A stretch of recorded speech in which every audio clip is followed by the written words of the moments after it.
Bismillahirrahmanirrahim. Assalamualaikum warahmatullahi wabarakatuh. Saya Cikgu Zainuddin bin Zainal Abidin bersama dengan rakan-rakan saya. Hari ini kami SK Bandar Tenggara 1 akan berkongsi dengan anda semua sebuah inovasi softball task force. Isu dan pernyataan masalahnya adalah SK Bandar Tenggara 1 tidak pernah terlibat dengan pertandingan softball, sedangkan sukan itu ada dalam Sukatan Pelajaran Pendidikan Jasmani Sekolah Rendah. Potensi mereka tinggi untuk dikembangkan, memandangkan murid ramai dan kebanyakan mereka berkemahiran tinggi dan berbakat untuk diketengahkan. Ini adalah daripada data pemerhatian di kelas-kelas PJ waktu kita berlatih softball dalam kelas PJ mereka. Dan satu kerugian bagi sekolah dan bakat murid, anda tiada usaha untuk menggilak bakat yang dilakukan ini kerana kita ramai dalam daerah kita ini. Maka peluang lebih banyak ataupun lebih ramai murid untuk mendapat markah PAJSK di peringkat lebih tinggi dalam bidang sukan dan permainan dengan menyertai softball ini, kerana softball ini ramai. Dan kalau kita masuk peringkat daerah, negeri dan sebagainya, lebih ramai ataupun lebih banyak peluang untuk kita angkat murid-murid kita untuk diberikan markah dalam PAJSK. Jadi objektif inovasi kami adalah yang pertama, meningkatkan potensi murid SK Bandar Tenggara 1 dalam sukan softball dengan mengaplikasikan softball task force.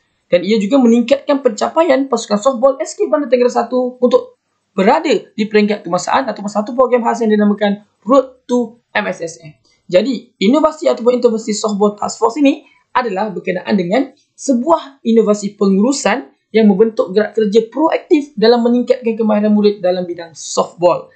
Jadi, kami bahagikan kepada dua, iaitu M1 Basic dan M2 Advanced, di mana Basic kami akan membuat pasukan pengurusan softball SK Bandar Tenggara 1, iaitu guru, dan kami juga akan membentuk pasukan softball SK Bandar Tenggara 1 yang terdiri daripada murid lah. Jadi, Advanced, untuk seterusnya, kami akan menyertai mana-mana pertandingan persahabatan dan pertandingan kecil bagi memupuk keyakinan dan menaikkan semangat ataupun nama pasukan. Dan selain itu, kami juga akan memohon sumbangan dan peruntukan untuk menampung penjenamaan pasukan. Di sini saya akan menerangkan lebih mendalam tentang M-Basic. Di mana M-Basic ada dua target, iaitu pengurusan yang terdiri daripada guru-guru dan juga pasukan. Pasukan ni murid lah. Jadi guru ni mula-mula kita senaraikan je nama-nama guru yang kompeten dekat sekolah itu.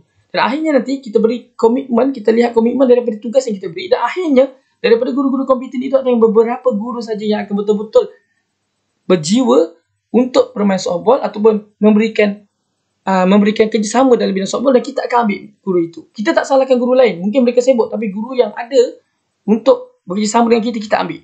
Begitu juga dengan pasukan murid. Murid yang komitmen ramai kita senaraikan, tetapi murid yang betul-betul ada jiwa dengan softball, kita akan ambil di akhirnya. Maka itulah kita dapat membentuk pasukan. Dan yang kedua, aim. Apabila kita telah membuat aim yang basic tadi, membentuk pasukan dan membentuk pasukan jurulatih, dan seterusnya kita pergi ke aim yang kedua, iaitu advance, di mana kita akan buat prestasi kita.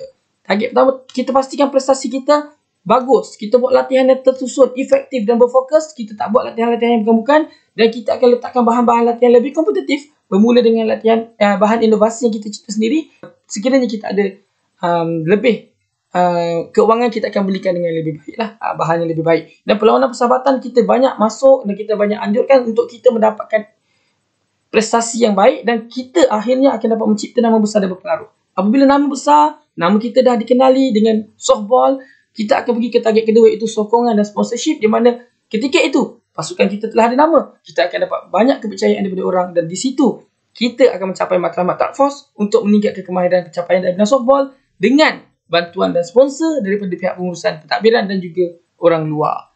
Jadi impaknya, pada 2024, kami first time, tahun pertama kami menghantar pasukan, kami dapat tempat ketiga dan tempat keempat untuk lelaki dan perempuan untuk daerah Kulai. Baru first time hantar, dan 4 pemain kami, walaupun hak kami hanya di tempat keempat, kami mendapat 4 pemain terpilih ke MSS Johor, menunjukkan bahawa kualiti itu dah ada.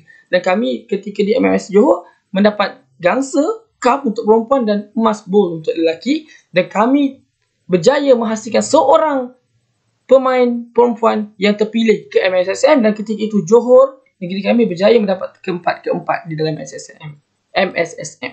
Dan pada tahun 2025, kami telah berjaya menunjukkan peningkatan prestasi yang lebih cemerlang apabila baru saja kami berjaya menjadi Johan daerah Kulai untuk perempuan dan naib Johan daerah Kulai untuk pasukan lelaki, di mana dalam pertandingan MMSD daerah Kulai ini kami berjaya menjadi Johan keseluruhan SK Bandar Tenggara 1, Johan keseluruhan daerah Kulai, dan akan mewakili daerah Kulai ke peringkat negeri. Alhamdulillah, itu adalah merupakan impak yang cukup berkesan yang ditunjukkan dalam program ini. dan impak luar jangka pula. Dalam Majlis Apresiasi Sektor Pembangunan Murid PPD Kulai 2024, kami telah menerima 4 anugerah, iaitu Guru Cemerlang Kokurikulum Sukan SR, Guru Cemerlang Kokurikulum SR PBB, dan Sekolah Cemerlang Unit Beruniform SR dan Sekolah Cemerlang Kokurikulum SR. Empat anugerah ini berjaya diperolehi hasil daripada permulaan yang baik dengan program Softball Task Force ini. Ia merupakan jangkitan yang positif dalam kokurikulum SK Bandar Tenggara 1. Dan pengembangan untuk dan replikasi Softball Task Force ini boleh dijadikan sebagai satu perkongsian atau share talk kepada sekolah-sekolah lain yang buntu dalam mencari penyelesaian terhadap peningkatan markah PJSK bidang sukan permainan. Bukan senang untuk beri markah yang baik untuk bidang sukan permainan kerana ia memerlukan kudrat dan memerlukan kerjasama yang cukup tinggi dan komitmen murid dan guru. Dan ia juga boleh diaplikasikan kepada sukan lain. Idea task force ini asalkan ia memerlukan komitmen yang tinggi dan sokongan daripada semua warga sekolah. Sekian daripada kami. Wabillahi taufiq wal hidayah. Wassalamualaikum warahmatullahi wabarakatuh. Terima kasih.